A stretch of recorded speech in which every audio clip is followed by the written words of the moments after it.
But if they don't know what the Ferengi are up to, what good is it for them to sit This episode is titled Haven. It is episode 11 in the order, but it was originally production number 5, so they swapped it around. That probably explains something about this episode.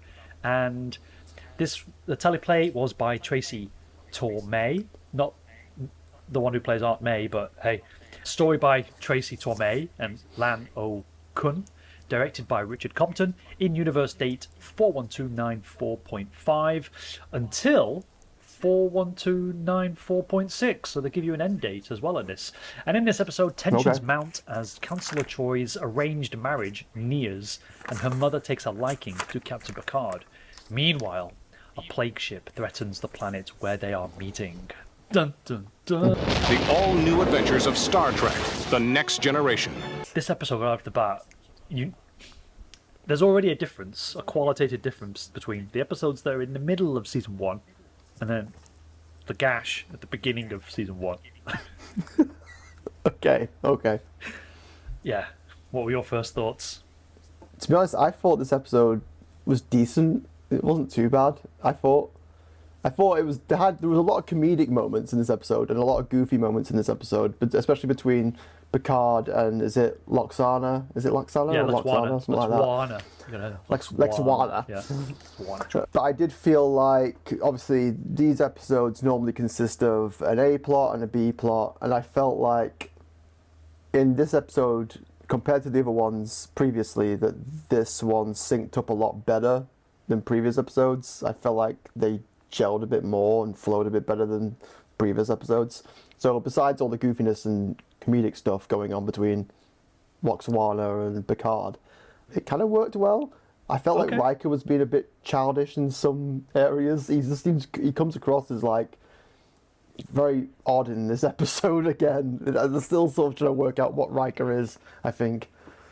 Do we stay in the mindset that this was the 5th episode made when we judge this episode, or we're going to accept it for where it's placed in the order? Because I think it's the former of the two. Yeah, well, yeah, probably that. Yeah, because I guess it justifies. Let's just go off what you just said about Riker. It goes off the idea that they don't know what to do with Riker and Deanna yet, and it's so close to Farpoint, and they've got some feelings for each other, or there's an acknowledgement of feelings for each other. And the way the episode's written is like you're already expected to know there's this chemistry between them both, but there's not a lot of information there to go off to have those feelings and to have that perception of that. I don't know.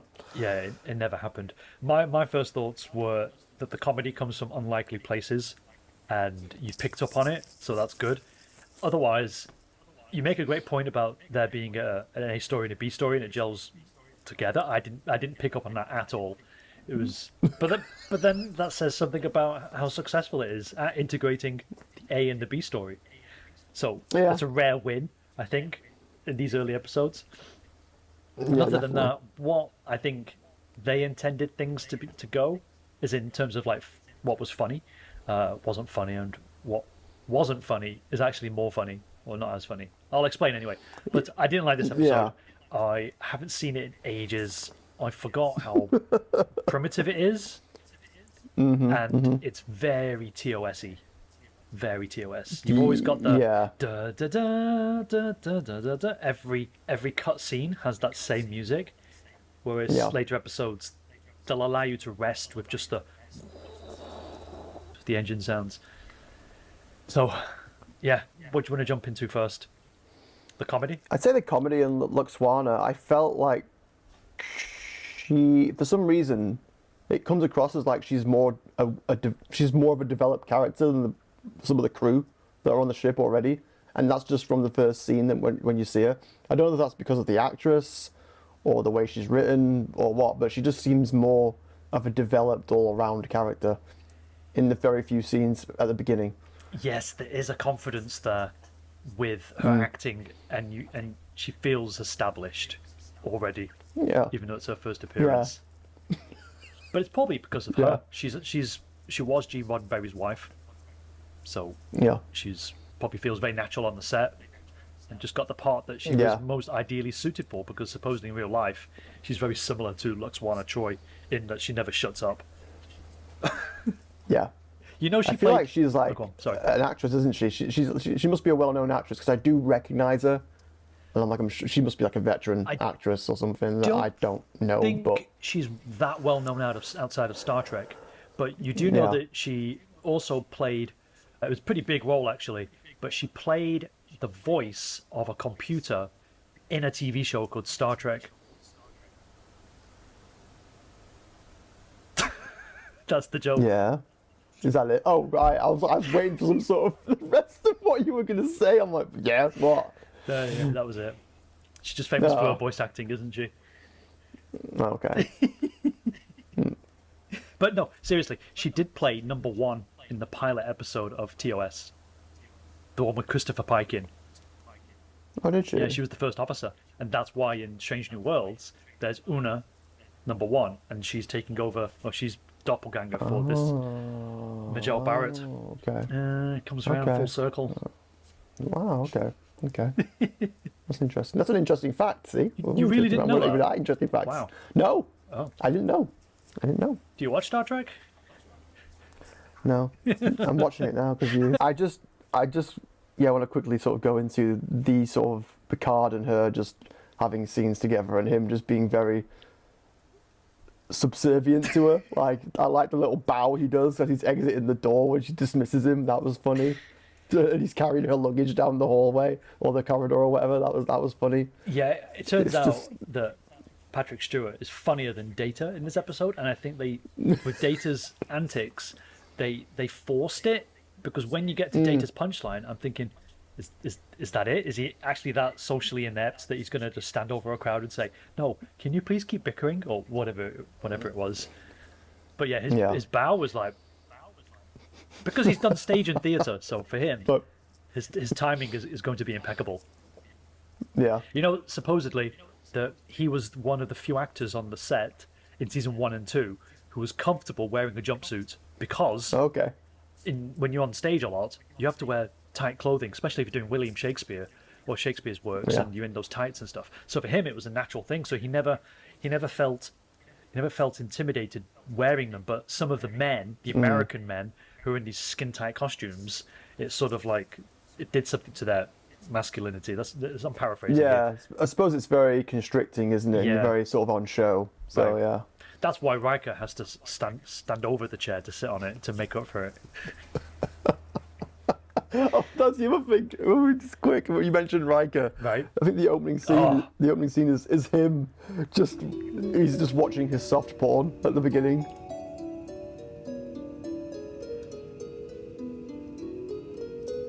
Lieutenant Yard to Commander Riker. Your presence is requested in Transporter Room 1. I don't know what the hell he's doing, and he seems very, very pissed off when he gets interrupted when the door goes. He's big into the harps, isn't he? It's so odd. It's really, what a weird scene. He must have just look directly into the camera and then just have this creepy look on his face as we're watching, as the viewer is watching. It's just so strange. And it's harps. Women playing harps. That's some... Yeah, I don't... That's some... He's in his uniform just relaxing. Yeah, it's so weird. I know. That's some character development. I think, actually, there is a little bit of character development there, and I'll remind me if I don't say it, because I have 2 points. So the first one is how that scene must have been created just to have that CGI inserted first, and then you needed Riker to react to it. But we need to be shown how amazing life is on board the Starship Enterprise D, that you can have holographic harp playing bitches playing to you. Right, with customized skins, of course. Yeah, of course. He's kept the defaults on because it's child friendly, isn't it? Well, yeah. But the second point is now you can understand why he gets balls deep into Minuet in the upcoming Binar episode when the Binars steal the Enterprise. It's laying the groundwork. It's all been planned out. Season 1. This is it. This is the foundation. Yeah. So that bow.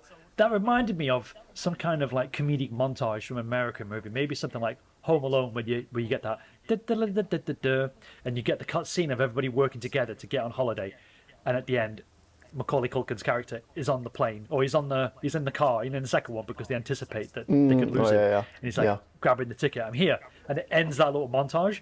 I feel like just that bow is the leftover from such a montage that they never filmed. That's the vibe I got anyway, because it's just so perfect of a bow. I'm out of here. That's the best scene of the episode. Just Picard bowing out the door. I can't believe we're overanalyzing it. It's that good. To this degree. Yeah. See, actually, you're making me feel better about this episode, really. Only because we can shoot the shit about it. Yeah, there are things. Yeah, I've actually got quite a few good things about it.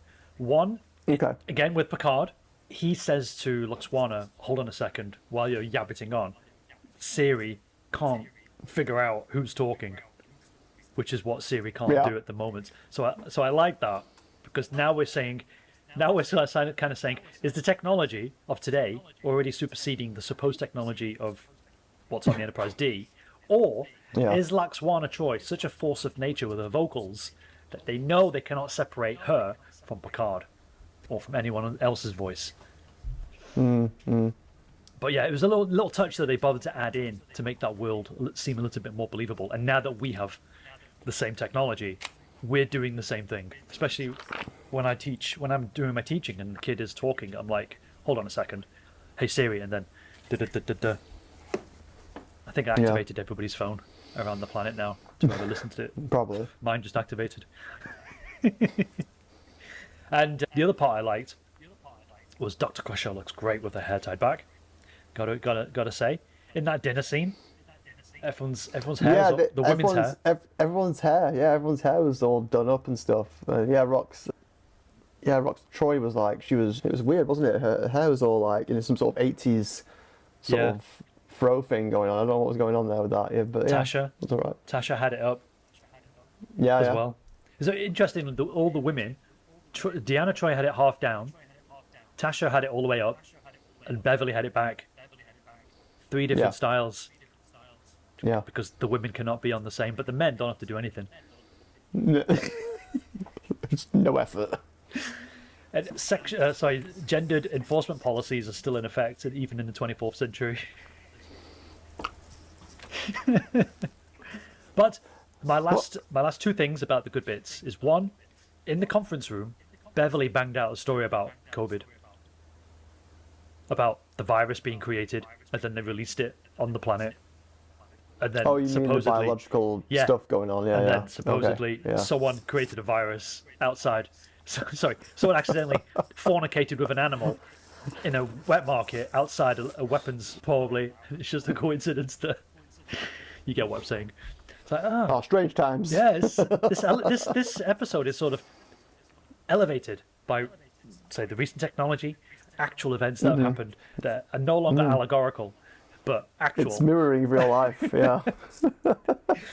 The last part was when Lwaxana, because she's a full telepath, she can obviously speak with her mind, and when they're in the bedroom together or in the personal quarters together, they talk about how humans aren't honest, and they should just be honest because Betazoids, are by default, I think, have to be honest because you can't hide their thoughts from one another.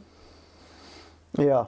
And when it switches away from the human perspective, and then you've got like a social commentary about humans from Betazoids, it's like, I've seen this before, when maybe the Cardassians in TNG are talking about humans, or when Quark is talking about having that bar scene with Garrick, or when the Klingons talk about humans. It's like, I just enjoy those little perspectives. So it's not so direct. It's like, humans suck, they should tell the truth all the time. But look how different they are to us. Yeah, that is an interesting thing. I mean, there was a difference, wasn't there? She didn't want her to marry a human being, but she wanted her to marry like a Betazoid. Yeah. In the arranged marriage sort of thing, because it was an arranged marriage or something from a few years ago or something, or when they were kids. They don't really explain it, do they? Something like that. But it does reveal. They don't go too much into it. It does reveal Lwaxana though as being a bit of a eugenicist. Like, you got to keep the bloodline pure. to make up for my mistake for dilly-dallying with a human. Weaken the bloodline. Got to keep us racially pure. Something that weirded me out about this episode was like the face chest message box thing. What the hell was that? A one-off. You never see it ever again. I was going to say, you never see this technology ever again. It's just this weird face I think it's in Lower chest Decks, though. thing. Is it in Lower Decks? I think. They probably riffed off it. Yeah, it'd probably be the sort of thing they would throw in there because people would be like, oh yeah, I remember that. You know, the odd few, Yeah. I remember that.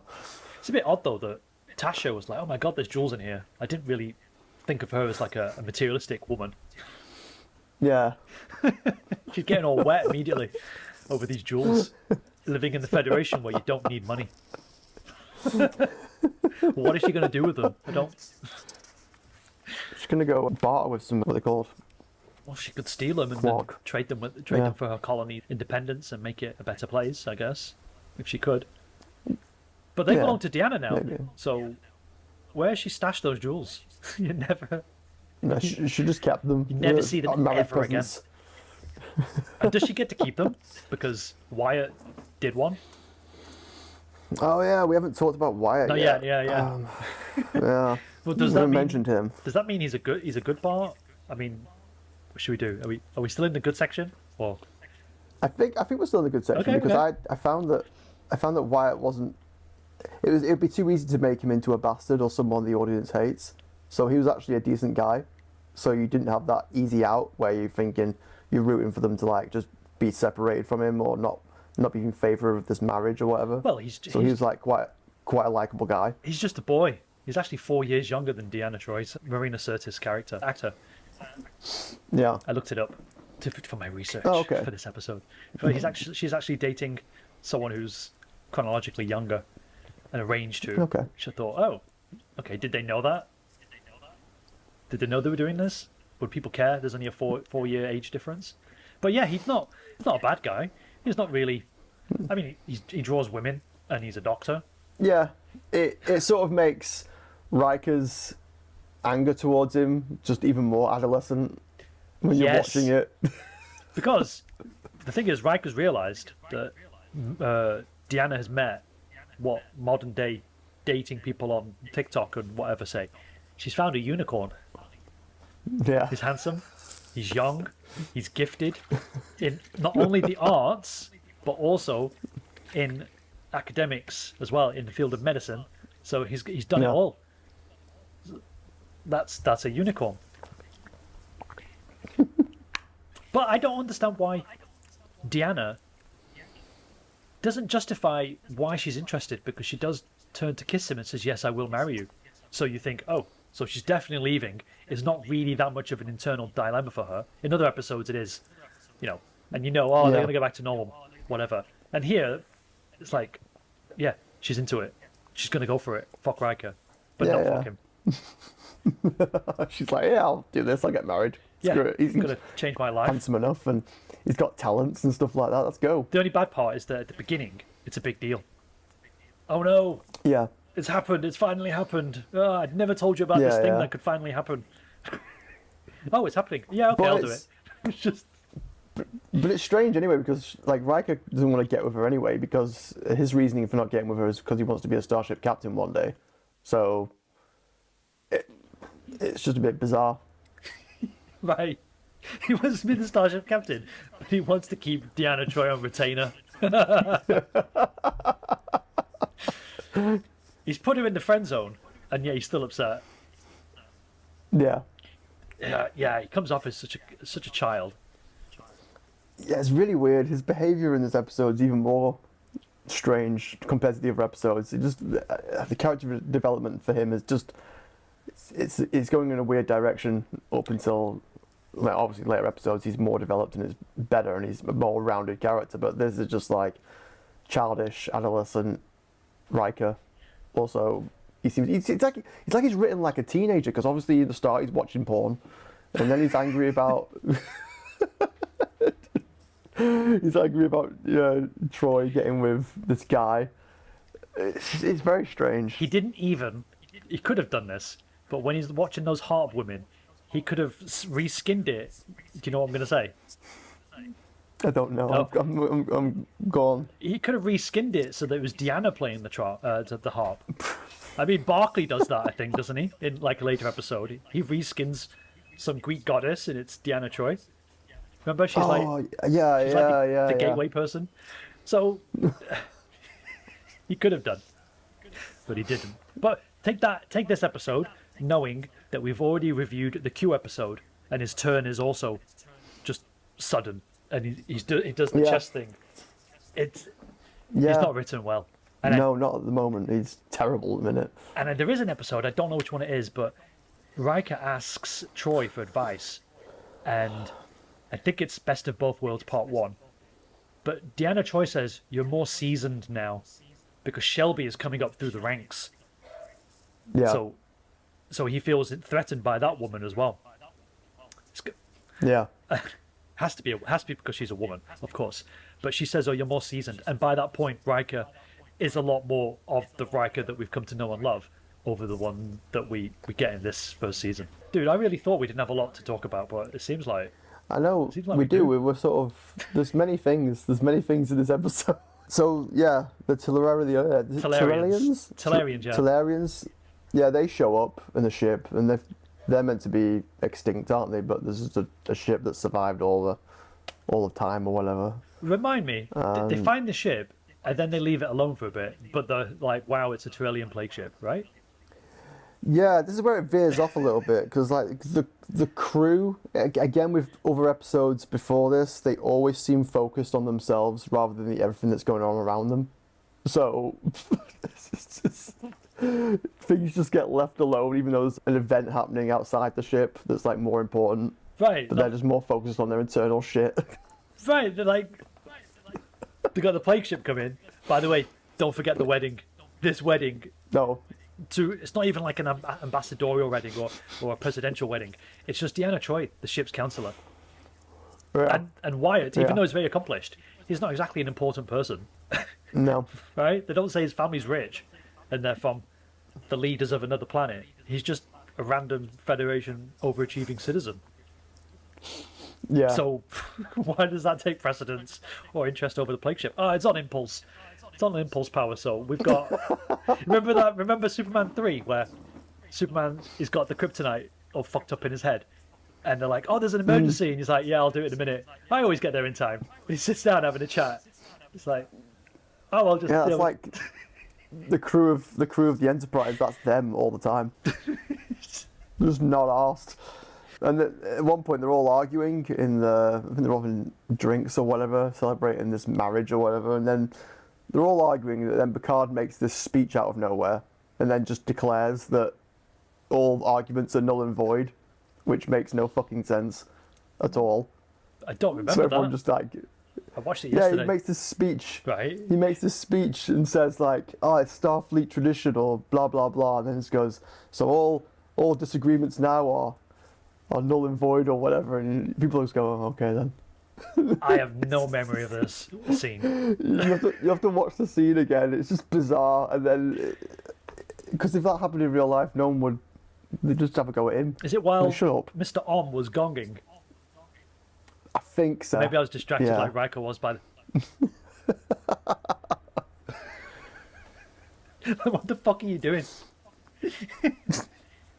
I was with Riker in that scene. That would drive my fucking tits wild. Somebody was gonging while I'm talking. Oh man, I'm glad we could just chat shit and make it funnier than what it was. I'm kind of done with we've actually coasted through most of the bad bits just by laughing about it. So that's a plus. Oh yeah. The other part is the melodramatic dialogue between Riker and Troi. That's my sticking point. It's so melodramatic, and I'm like, am I watching science fiction here? Or am I watching These Days of Our Lives or something? Again, it just makes no sense because we don't see much of their relationship on screen anyway until this point. You know that something's apparently going on, like it's written like the audience should know more, but we don't because nothing's been told to us about anything else. You're just meant to know that something's been going on between them both. Right. Or that something's there, but you're like, oh, I don't know. It's a classic. It's a classic case of tell, not show. They're not. Yeah. Yeah, they don't give us anything other than just what they tell us. Yeah. I've got some nitpicks here, but not Okay. many actually. They're not even that offensive. This episode is so innocent. It's nothing even to get riled up about. I was just like, oh, they did that thing.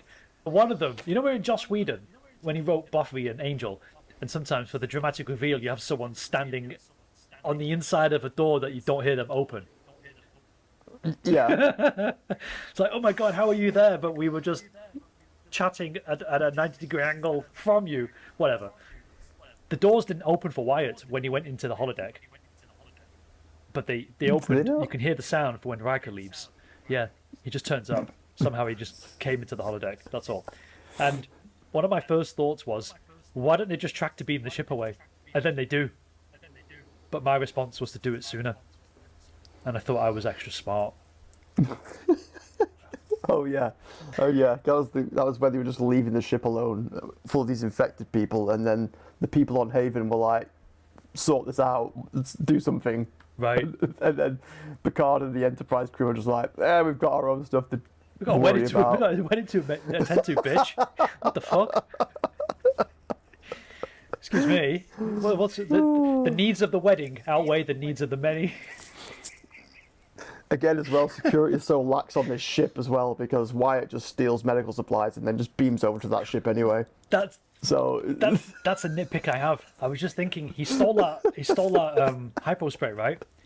But yeah, Apple have Apple pencils now with Find My. The fucking pencil with Find My. And one of these things doesn't have Find My because they always lose them. They always get like stolen or rabbied by people. Do you remember is it Rasputin? There's a guy from the time traveler guy who nicked that time travel machine and he goes back in time to the Enterprise, even though he's from an earlier point in time because he's a shitty inventor, right? He starts stealing things, and they only find out for sure when the computer can access inside the shuttlecraft. They don't have Find My just going beep beep beep. Whoa, what's this hot cluster of fucking Find My signals doing in the cargo bay? But I like how technology is catching up, and then we can nitpick this shit. And then what happens in 50 years' time when we do our re-review, Adam, when we're in our 90s, quivering in our fucking wheelchairs in a stately home, when we review it again, and we talk about the technology we've got 50 years from now, and when we start backdating it into this episode. Oh, we'll be doing podcasts in a holodeck form. You'd be able to be sitting in the same room as us. Right, why don't they have the holodeck all the time? Or why does Geordi have a visor? We can replace eyes now. We can take implants from a cow and put them inside humans with no problem. Like, why don't they do that with Geordi? Can you imagine? Cow implants, and you're not even looking at the fucking joke. Doesn't matter. He's lost it. I'm sorry. I'm just looking. You got it though, viewer. Adam has to watch the episode now. Find out what I did. I wasn't even looking. What a fucking twat. Okay. Otherwise, I was like the Enterprise crew. I was so focused on my own shit. I wasn't paying attention to anything on the outside. oh man, this episode is sort of allegorical. Or in the famous words of George Lucas, who you don't fucking know who he is, it rhymes. It rhymes. And instead of destroying the Death Star, he destroys the ship that controls the robots. Again, it's like poetry, so if they rhyme. Mm-hmm. Every stanza kind of rhymes with the last one. I made that reference a second time and you still don't. I don't. Fuck you. Is that interview you did? Yeah, I get you. Well, whatever. Riker! What was that like? Acknowledge! Yes! 7 fun facts. Number 1. Alternative titles for this episode were Love Beyond Time and Space. That's definitely some like 60s science fiction titling. You know, one of those like cheap throwaway novels that you can buy. And the other alternative was Eye of the Beholder. Okay. Those are the 2 titles that were suggested. But Eye of the Beholder, I'm thinking of Dungeons and Dragons with the creature with the many eyes. Right. Okay, fun fact number 2. This episode was nominated for an Emmy Award. Right? Why? Yeah, a fucking Emmy, Adam. One of the first episodes Why? nominated for an Emmy Award. Guess Why? what? Guess on which basis? Is it the actress? The Lwaxana? No? Is it her? No. No? What basis? What, you're not even going to guess? Like special effects? Well, okay. 'Cause they're pretty proud of Okay, the it's gonna effects in be this the- episode. It's going to be the face chest thing. No, but you're close. Ah, Hairstyling. it would have Emmy for like the hairstyling. No, nominated. They were considered for an Okay. Emmy. So imagine you go to the Oh award my ceremony, and someone's like this, and for the category of best hairstyles, and as they go through all the different episodes, maybe like Frasier, Cheers, and then boom, Star Trek. Someone's good doing this. Oh shit. Someone's like, we were really thin on category. Well, nominees this year. Yeah. Okay, so Dennis McCarthy, who was the composer for this episode, was certain he would be fired by Rick Berman. Doesn't say why, but actually Dennis McCarthy goes on to score the entirety of DS9, Voyager, and Generations, the movie. So, Wow. yeah. Well, Maybe a bit of he was imposter dead wrong. syndrome there. Say again? Yeah. So he was dead wrong then. He got a lot of work out of this. Yeah, it probably just imposter syndrome. But there is a composer later on who does get fired because his scores get too complicated. We'll probably reach that point. It's like in season 3. Fun fact number 4: Mr. Miller, who was Stephen Miller basically, Wyatt's father. He played the Federation president in Star Trek 4. Oh, okay. But in Star Trek 4 he has the beard. Here Yeah. he's got this weird chin. And have you ever seen that meme where it's like these heads of people talking, and you've got this guy with a blonde beard, and he's like the cool guy who's like taking no shit, stoic, and he's making sense, and then the other ones are like crying, or they're kind of like anatomically ugly the way they're drawn. Have you seen that? No. Okay. I'll throw in an example of it for the viewers anyway.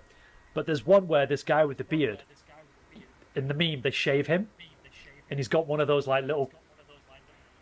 He's like a no chin person. Okay. Yeah. That's what that guy is. That's this guy. Okay. He doesn't look good. I think he should have kept the beard basically to hide it. But there you Poor go. guy. That's a deep reference to a meme. Number 5. Did you notice Microbrain and Macrobrain weren't in this episode? No. You don't know who they are? Am I meant to? Microbrain, growl for me. You know No. fuck all about Star Trek. That's why we're doing this. No. Microbrain is Worf. Macrobrain is Wesley. They're not in this episode. I know that Wesley wasn't in this episode, but I didn't know about Worf. But one of I didn't know- Wesley's I didn't know jumpers, they I'm were- I sure, didn't- was. I didn't know they were referred to in that name. Well, Microbrain is what Q calls him, Okay. right? And Macrobrain is sort of something that's bigger. So Wesley's got a big brain. That was my reference. But you're not going to No. get it. No. Okay. I don't think anyone would have got it. If you did get it, please let us know in the comments down below. No one got it. No one would have got it. But you just reminded me, Wyatt Miller's jumper looks like a Wesley jumper. It does. He raided Wesley's wardrobe. Right. I guess that's what young people have to wear in Star Trek. Okay, fun fact number 6. Armin Shimmerman played the Betazoid gift box. Did you know that? Okay. No. Oh, okay. And fun fact number 7. This is the last time we hear the word Bill, as in reference to William Riker. From now on, it's Will. Oh. Okay. This is the last time. It's gone. That's it. No more, Adam. So, Oh. if you're hoping for any more, you just Well, have to watch this I'll episode live. again. I'll get through. Okay. Now that we've reviewed it, overall, how much did you like it? How much did you hate it? Overall, it's not offensive. The episode's all right. I thought it was decent. I liked the comedic stuff in it. I think it works well in this episode. I felt like the A and B plot gelled well together and they synced better than a lot of episodes before it. I like the chemistry between Picard and Lwaxana. The only thing that was annoying was like Riker's weird, childish antics in the episode. That was about it, really. And then obviously the crew's, self-involvement with themselves rather than events that are going on outside that are more important. But overall, the episode was okay. It was alright, and we seem to have gotten a lot out of it. So yeah, probably a lot better than what we both thought. I just remembered something. We could just get a little bit of extra mileage out of this. We never actually talked about Wyatt jumping on the plague ship and infecting himself. It's that the episode is so passive. We've just gone over I mentioned it briefly. I said that he did steal some medical supplies and went over to the ship, but we didn't really expand on that. No, but the idea of the woman that he's been drawing is there, and she's somehow that everyone knows. Once all the dots are connected, yes, you were meant to be, and it's not explain how. Like what are the calculations to do that? Yeah, like he did speak to Lwaxana a little bit, and because she's psychic, and he was like, "How is this possible? How am I dreaming about this woman when she's like probably light years away or whatever?" And she just sort of gave some vague reasoning behind it all. It was basically very, very similar to like the Force and Star Wars. But that was it. There's nothing much there. Right, and you never hear about this ship ever again, or Wyatt. You don't know if he's done it or he's died with them. How you die of the virus? There's no. I mean, the episode is so cheap that they don't even have any makeup to show that they're ill. I mean, everyone looks fit and friendly. Yeah. Right. It's just there's just nothing. That's the problem, because there's nothing visually striking about their situation. They're not like in any way. They're not fucked up in any way. There's just 8 of them. That's the problem. Yeah. Oh, there's only 8 of us. Oh, okay. You just forget it. Like the woman he's been dreaming about is like some supermodel that's on the ship. Don't we all dream about supermodels? He gets it. Just like, yeah, like I say, they're not ill. They look completely okay. The unicorn, Deanna Troi's unicorn, actually finds another unicorn. Again, the calculations for that to actually happen is amazing. Like a blonde bombshell who is happy to show off her midriff, and then Yeah. He saw her and was like, I don't give a fuck about the connections or the dreams. Like, yeah, I'm going over there. I don't care about the virus. Like, I'm gonna get that.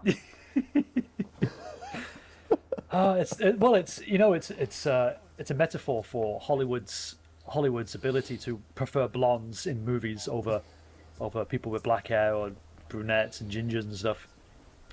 Well, Again, that was the product of that time. I think the time now is. It rhymes. Shut up! Stop mentioning the rhyme crap. So try to tell the joke. It's over. If you say it long enough, people get it. People understand it. All right, just insert clip here.